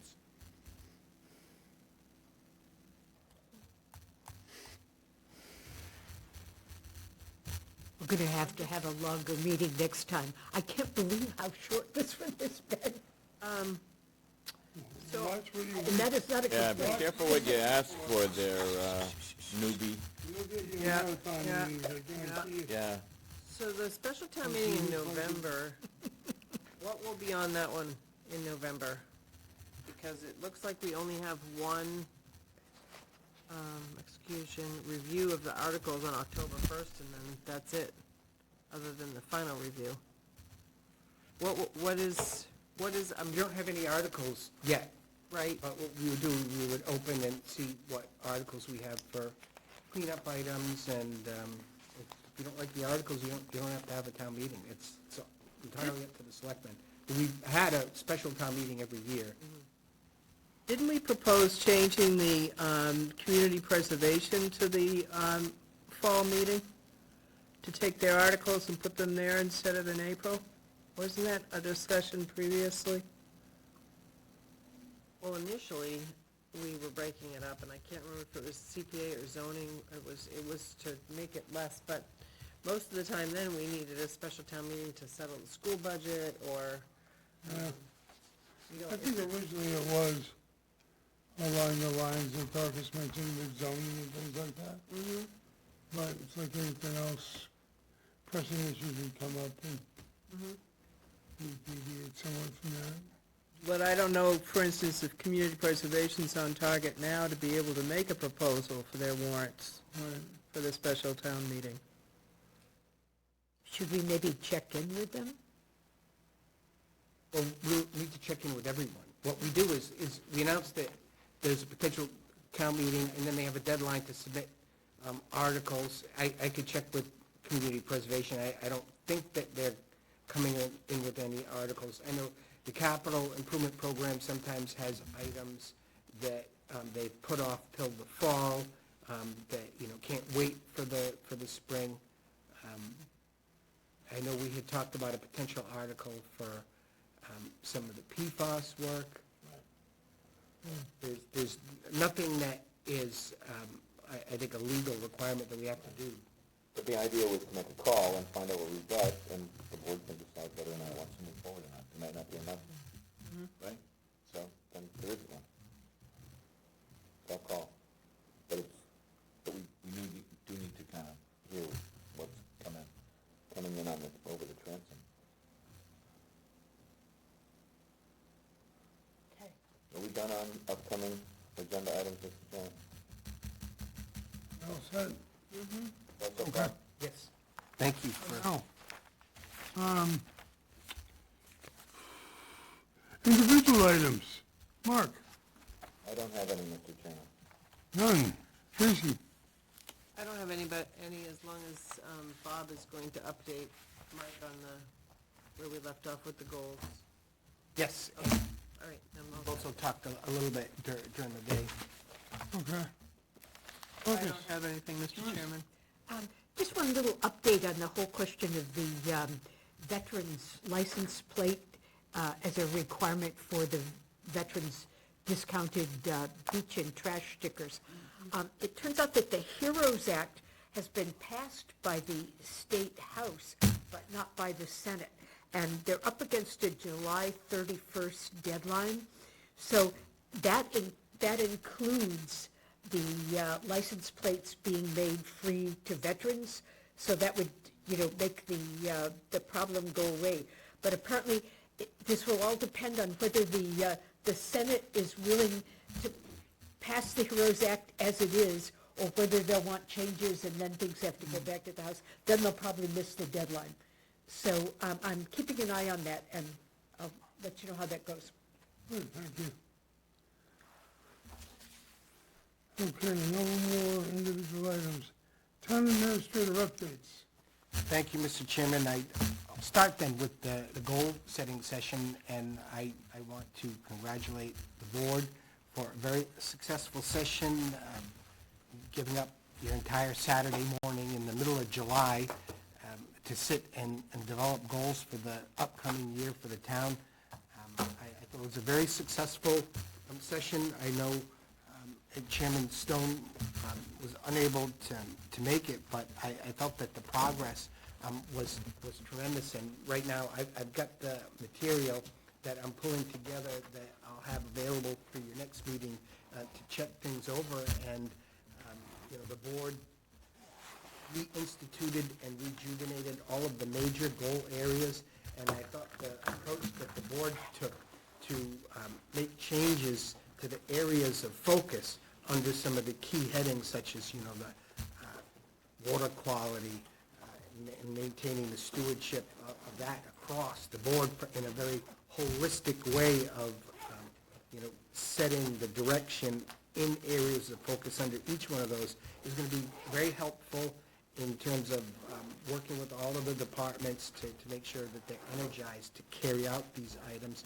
And the other part that I thought was really great, really helpful, that there's probably 8 or 9 other areas that didn't make the top priority list for the key goals of the town, but were identified as future agenda items that we'll have, by your next meeting, we'll have those listed out on your agenda, and hopefully we can go over and select appropriate times to schedule those for more review of the board. And so with those together, I think that that's kind of an added bonus of having the goals that will be very clear, and also future agenda items, and I've already begun meeting with staff members to prepare for having our department head meetings and having our update for the town's website to get the goals out there and to work to identify key steps and be able to present those to the board. So we'll be able to see what people are working on, track it on the website. And so we're very committed to that. And I just want to say that that goal-setting process, by having the priorities and making it very clear the items that we need to make progress on, for me, it's worth gold.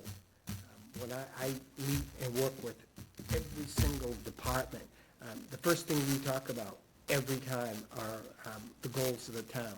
And it's not the select board goals.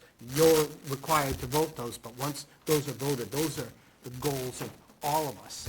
And I think it's all 25,000 of us, and especially the staff that works here. And so that process is extraordinarily valuable. And so I was happy to see us be able to make so much progress with it. And you'll have that material in your boxes. And had a couple of other items I wanted to make the board aware of. That two items are from the police department that I had a detailed meeting with them on some other things, and we managed to cover that. A couple of things that I thought were very important to bring to the board I wanted to call to your attention, and one of them is happening right now as we speak, probably just wrapping up, but Stop there on my way here. and what she's talking about is the police department organized a pop-up community event at Homer Park in light of the horrible attempted sexual assault that happened on a child at that facility that we're very happy to see an arrest was very quickly made. A lot of the folks there involved, communities that are newcomers to the town, that, we really work hard to make a part of our community. And they were gathering again for, sporting events and, community fellowship at Homer Park this evening. And so the police organized to have an event there that provided some direct interaction with this community to talk about issues, concerns, problems, and to have faces, with names and create some more community partnerships. And I was just very moved by, the leadership in the department that started with Erica Wenberg, another officer that everyone knows and loves in town, and the way that the command staff encourages that type of leadership by officers and is all participating and had set that up. And I'm sure it's going to be a very meaningful event, and I just wanted to make sure the board was aware of it. No, if you had anything that you noticed there, but No, the ice cream truck was there, and the kids were getting ice cream, and I just think it's great for that everyday normal interaction between our youth and police, and they do it all the time. They do it at the schools, and so I just think that there's nothing better that brings people together than them to feel safe, children to feel safe. So I think that they said there was a soccer game that was going to get ready to start about 6:30, so I had to leave before the majority of the kids got there, but it was very well attended by our police department, and hopefully the children came along and enjoyed the ice cream. Well, I think they'll be real happy to let the parents know that, a member of the select board was also at that meeting. I mean, these are community-wide issues that are critical. So I wanted to mention that one, and I have a second one, on the police department that is something I want to kind of attune you to because it relates to issues you've discussed before, and this will be a future agenda item. If anything moves forward on this, it won't be without your express approval, but it deals with the recruitment in the police department, and I think we all remember, and it's not that long ago. I mean, I go back 10 years when an opening in the police department occurs. You have a minimum of 100 applicants, and it's one of the most sought-after career opportunities in the community. And, things have changed throughout our society, and one of the things is that it's getting increasingly difficult to recruit for and attract new police officers. And with the quality of the department that we have, it's really something that you need to protect and nurture, and the command staff in our town really understands that. And one of the things that we talked about were the high cost now, that there are new rules for when new officers attend the police academy, they have to be paid high rates of pay.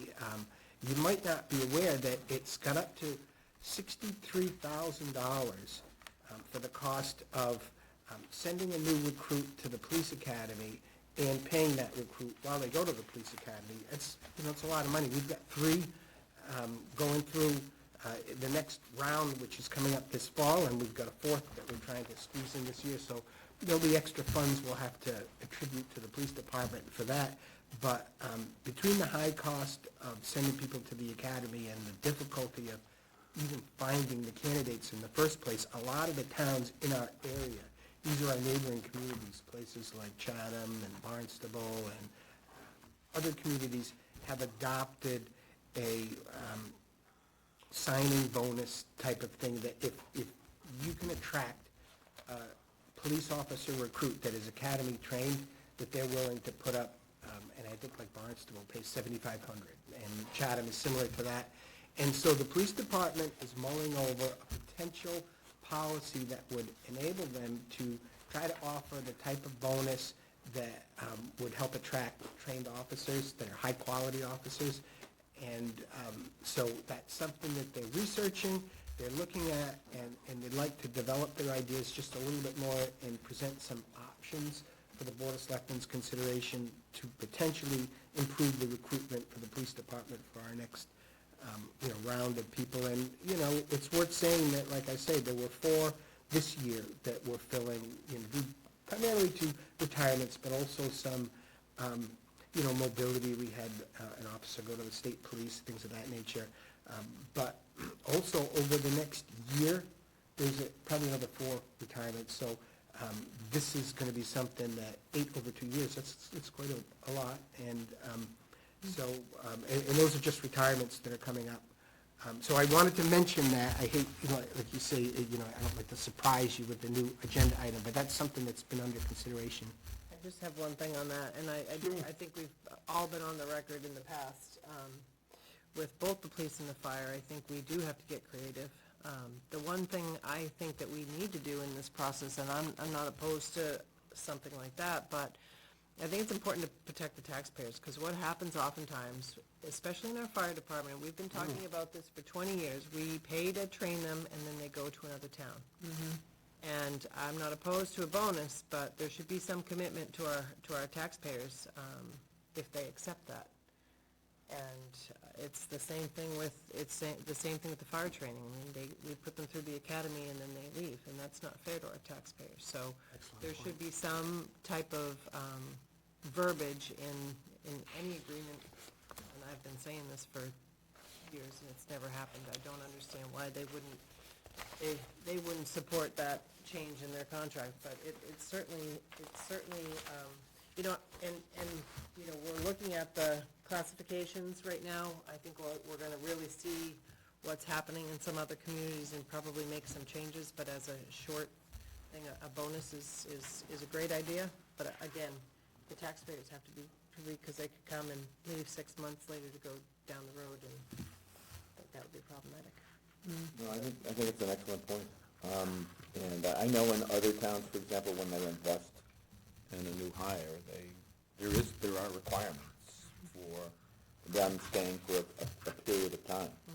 So I know Barnstable, for example, they provide tuition assistance for people that are already under the employ of the town. But to get that, you need to make a commitment to be with the town for a period of time. So I think as we look at how we can improve pay and incentives and find ways to retain and a well-trained workforce, I think Tracy's on to a good point here, and that is if we're going to be making these upfront investments, how can we protect the town in terms of making sure that people stay for a period of time? And it's nothing unusual. Other communities are doing it, but we need to kind of get into that mindset as well. So, point well made. And just one final point I would make on that is that the one area we have made a lot of progress on, especially with the public safety and specifically with the police is the issue of the competitiveness of their wages with respect to our labor market area. That we did quite a bit of study, and last year we put into place a new collective bargaining agreement with the police department that guaranteed for at least, this period now, that our wages are competitive. It's, we all know about some of the concerns and issues surrounding health insurance and those types of things, but the wage rates we've studied, we've made some pretty good adjustments. We've, provided that scope within the classifications that's the one area I feel we have made good progress is in public safety. So, but that discussion, we'll have it continuing. I just wanted to make sure that you are aware of some of the ongoing issues and concerns there. And, along those same lines, I wanted to hand out, and this is for awareness, at this point, I came across this, and this is a copy of a page in the Massachusetts Municipal Association's Beacon from the summer issue that just recently came out, and it's about a Coastal Communities Alliance that was organized initially by some of the leaders up on the North Shore. I know the mayor of Salem was very instrumental in putting this together, and it's really to what he says in here is to provide a platform for information sharing, peer learning among leaders of coastal communities, so that we can identify funding, technical assistance, best practices, innovative policies, types of successful projects, and I think to advocate strongly for more funding. I was intrigued by this. I view Yarmouth as a leader, sort of, if in nothing else, in the problems that you have from some of the coastal processes that we're enduring and will endure. And I was intrigued, and I would like to look into this more and get some feedback from board members. There's no charge to it, and it may very well be that it would be beneficial to our community to join this alliance and to participate strongly. I think from our region currently, it looks like we have Plymouth is in it, Provincetown is in it, and Bourne, and that's it. A lot of them are the northern communities, but there's only so many communities that are on the coast, and I think by participating in a regional effort, there may be a lot of benefits for the town, but I wanted to make sure you were aware of the information that I saw, and maybe at a future agenda, we can talk about if there's benefit to the town from this. Can we? I think it's a great idea. Yeah. So. The reality is that state and federal funds have been increasing in addressing these kinds of initiatives, and if there's a way to collaborate and learn from what other communities are doing and having that hands-on interaction or relationship with other municipal officials, that can only really benefit us. The real question is going to be, the time and the commitment of resources to even participate in some of these meetings, because it's not, I have one question, and I'm sure that several people here have the answer, but remember, I'm a newbie. The coastal mitigation, as everyone talks about it, when the funds are available for that, are they ever available for one private residences, like say a whole area that has flooding, but private residences that are inland and not exactly on the coast? I'm thinking of an area we have that floods and floods and floods. what's the nature of the improvement that you'd be looking to finance? Like drainage? I would say drainage. It's a little crazy when people have to have a backup sump pump for their first sump pump because the flooding's that bad whenever things rain. Well, I would recommend, I've been pushing to bring up the conversation of flooding in all these initiatives. We have a low-lying roads initiative that the Cape Cod Commission did. We've got our own MVP, which we need to get better versed on. There's a hazard mitigation plan. There's half a dozen or so initiatives all designed in some way to deal with coastal flooding. And then, so My question is, how do those initiatives fit in helping provide real relief and help to residents in Yarmouth that have been experiencing a lot of flooding? Because if there's money coming in, then maybe there are opportunities. Again, this was my question about the Packett's Landing. What was driving my concerns there is that it's great that there may be resources to address a public facility, but what about some of the other things? I know DPW's worked on a drainage plan, culvert plans, a whole range of things. So this whole topic of resiliency is huge, and there are multiple initiatives, multiple plans that relate to all this, and I think it's time we get our hands around it. You're talking about Captain's Village. You got it. There's been a long history there, and the town did come up with plans there, and the town itself did not support it. They wouldn't fund it. They didn't want it to be publicly funded, and that was going back a few years now. But I think, yeah. What's different now, though, Tracy, is that there are public dollars being made available now to deal with some of these problems. So back then, the town of Yarmouth was pretty much on its own, and I don't think the residents wanted to pay a betterment or any kind of cost sharing, but it's a different time now. So I think when we talk about coastal flooding and having public programs to address flooding, you are automatically dealing with private property. This is not exclusively a public property issue, although there may be, like MVP, I think what we're getting about that program is that seems to be very focused on municipal properties, which is understandable, but some of these other initiatives are much broader. So I think if government assistance is broadening, then we probably need to be aware of that and understand the broader range of problems here in Yarmouth, get a better handle on all these other plans and initiatives. Because the reality is coastal flooding is becoming more and more an issue for our departments, right? Natural resources, I mean, the departments are being forced through these, for a variety of reasons, not forced, but incentivized to really look at where the flooding problems are. So that's one of the reasons why there's all this work being done in the town. I think it makes sense for us to pay attention to what they're doing, learn more about what's going on, and find ways to be better, more supportive and more engaged in it. And the questions that are out there will definitely come from residents, like those who live in Captain's Village, or like those who live in other parts of the town. In West Yarmouth, right along Lewis Bay, there are numerous areas that are flooded. We even have sections of 28 that are at high risk of serious flooding. And in the past, when we've had storms, have been almost, impassable. So I think this becomes probably a series of agenda items down the road.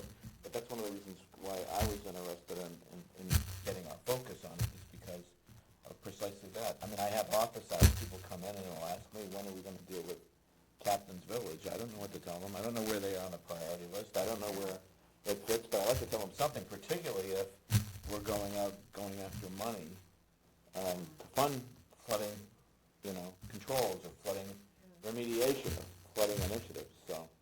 But I also think, there's a critical issue here in that where you're going to find a lot of room for advocacy that you're going to have to get involved in, because what we're faced with now is that there's a state resilient coasts initiative that they're pouring all the money into stuff like the low-lying roads, into infrastructure that's being inundated by ocean water. We have those problems, and we're trying to maximize the funds that we get, but the high groundwater level areas are not covered by any of these grants. So I don't want people to think, why are you applying for a grant for Packet Landing when you should be applying for this for the high groundwater level? And the reason is that we need to advocate for stormwater money.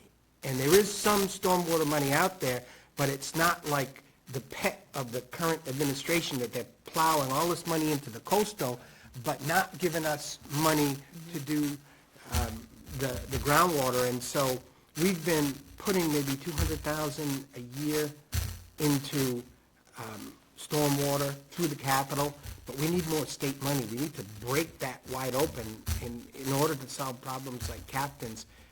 There needs to be I think a lot of advocacy for them to put money in grants that we can apply for.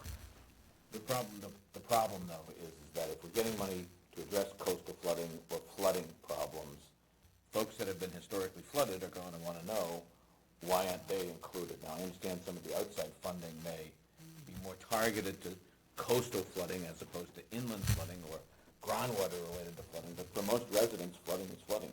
Yeah. You know, and We would have to go to Captain's Village and put salt in the water, and then it would qualify.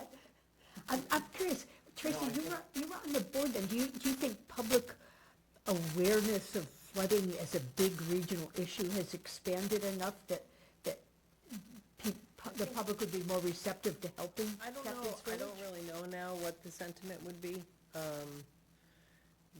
I think there's a lot of people that, it's hard because there's a groundwater issue there, right? Most people who buy, they know this. And so a lot of our residents at the time were like, okay, you buy in this situation, you have to get special insurance. A lot of insurance companies won't even cover you there because this is a very known thing. And I mean, to solve that issue there, I mean, we're talking big money. I mean, it's almost impossible. I'm not saying impossible. But the It's, town did spend money to study the problem, They did. and it came up with solutions, proposed solutions with price tags. And I know this because George O'Leary used to call me all the time when I was in the congressional office. And George looking had for his money. eye on it. Oh, yeah, he would call me on a regular basis for funding for all sorts of things. But he honestly believed at the time, when he was banging on my door, that if he could find some state and federal money, he thought he could leverage private support from the homeowners as well as maybe some municipal dollars. He thought there might be a way to put a package together where everybody ponied up a little bit of money, and then ultimately that would be the package that might get support at a town meeting or from the select board.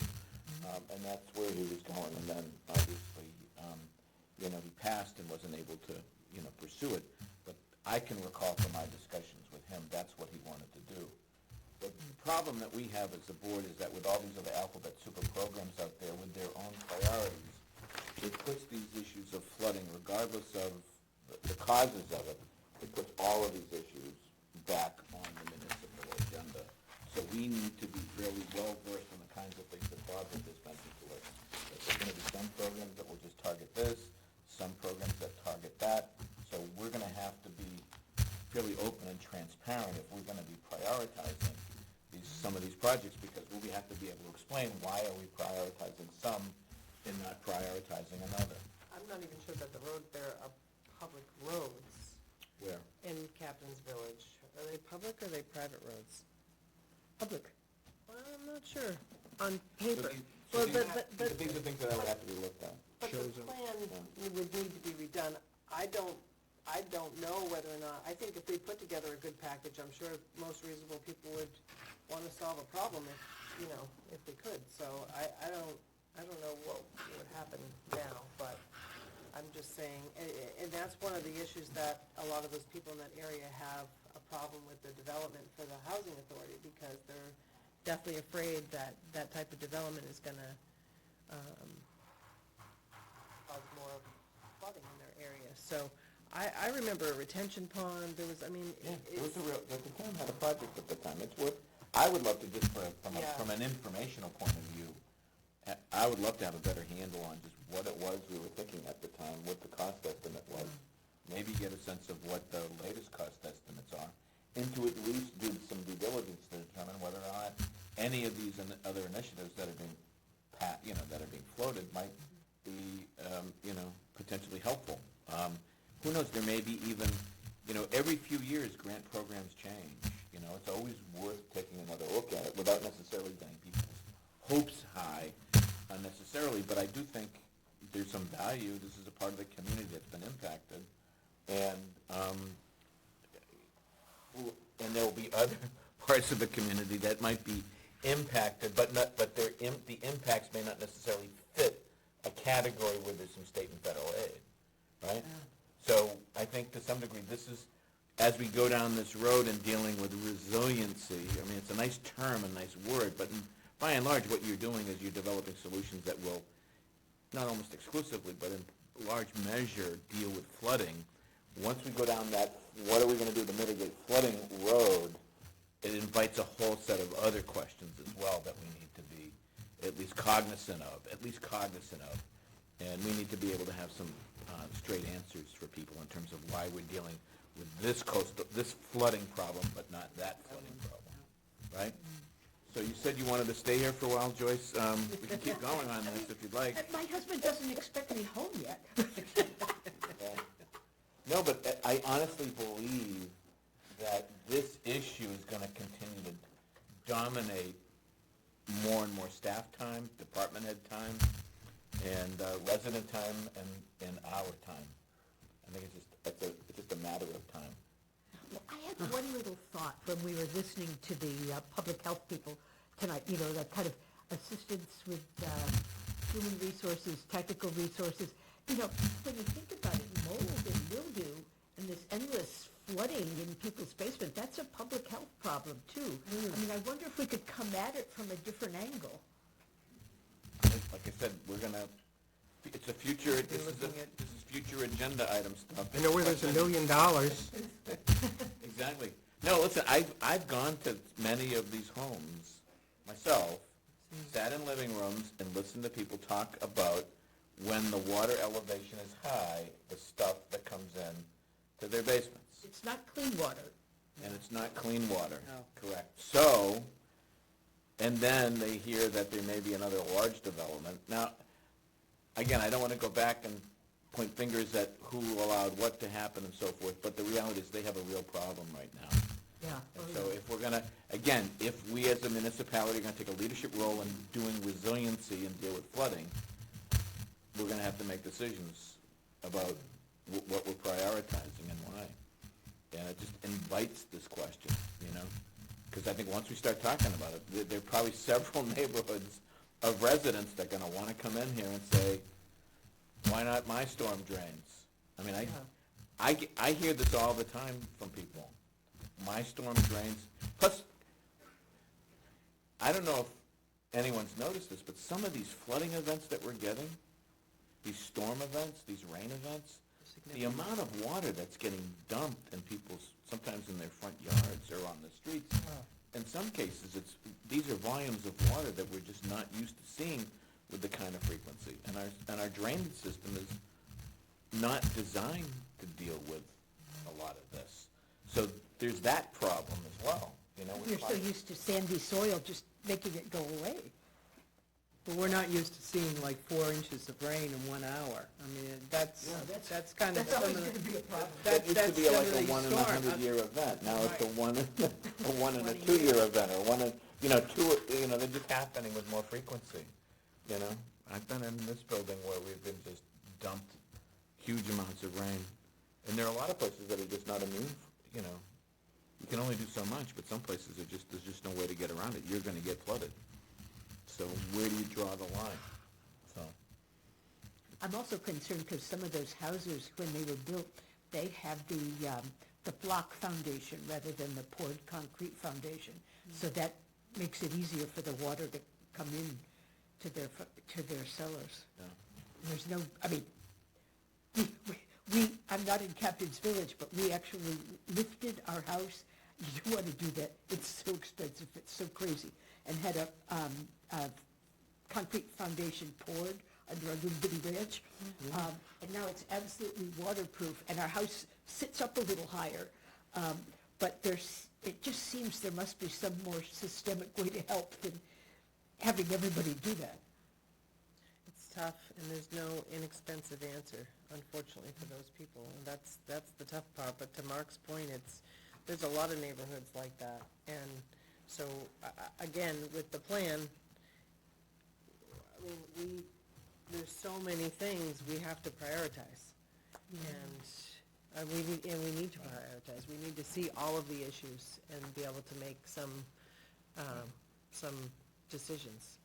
But we get pieces, unfortunately, and it's like everything that's in front of us at that moment is important. Those people in Captain's Village, they're important, but people can't, if the roads are blocked to the hospital, that's also important. So I need to look at all of it. You know what I mean? I can't Right. do it like this. Right. Now, I've spent a lot of time talking to Bill Benetti since, that application came in, and I can see even more merit for that proposal, because that facility is used for emergency response. It's kind of part of our emergency response network. If we need to get a boat out, in storm condition, you better be able to get underway from that facility, because if you can't, that's going to be a problem. And we don't have a Coast Guard presence in the Mid-Cape. We have Coast Guard in Chatham, Coast Guard in Falmouth, and so if we have a boat just immediately off our shore in distress in a storm, and let's say there's flooding, then, we may have trouble getting underway to get out there to help somebody who might be in trouble. I've seen situations where there've been storms in places like Chatham, and even the Coast Guard has trouble getting to the Chatham fishermen, Right. or the Chatham fishing boat. True.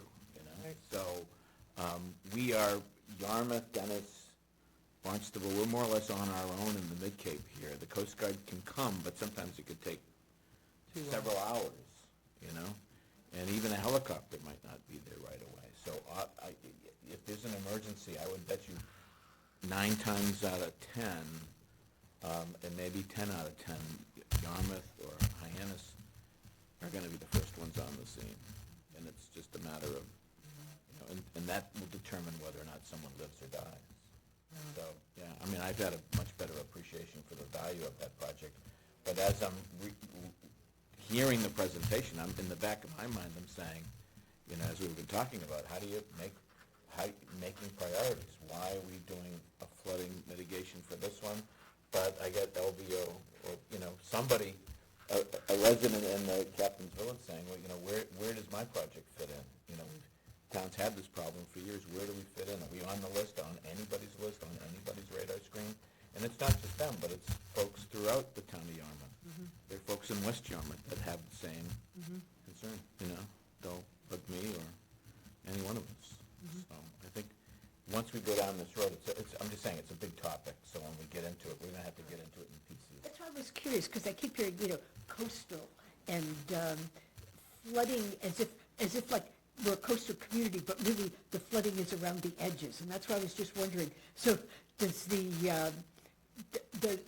funding take that as we address the periphery, like where Bass River may come up or where the salt water may come up, but it seems like it often will be headed that way, the funding. I think the criteria is different, and if we're part of a group, as which Bob has said, it gives us more knowledge of what's out there, and I'm sure there's something that fits into that, and we just need to find it. Yeah, in Provincetown, for example, one of the challenges they have is that they're building houses along the water on stilts, that's being elevated. But what's happening now is as the houses are elevated, when there's a big storm, guess what? The homes on the other side of the street, and the water comes through, all right? And it starts to hit the other street. So what do they do, right? It's like channeling it toward the other houses. Right. In some respects, that's what's happening, yeah. So people have been told that, if they're remodeling or some level of redevelopment of their property, in many cases, they have to elevate their home. And in doing that, they're creating risks to others. So this whole concept of resiliency and flooding only merits us to be engaged in partnering with other towns, because there's so many different dimensions to it. How are we doing, Joyce? You okay? We here long enough? Phil can stand having me home now. No, while we had a couple minutes, I just wanted to ask about that, and thank you. It's been very helpful. Mr. Chairman, I'd make a motion that we dismiss the meeting. Adjourn the meeting. Move the question. All those in favor? Aye. Aye. Anyone opposed? We're adjourned. Thank you.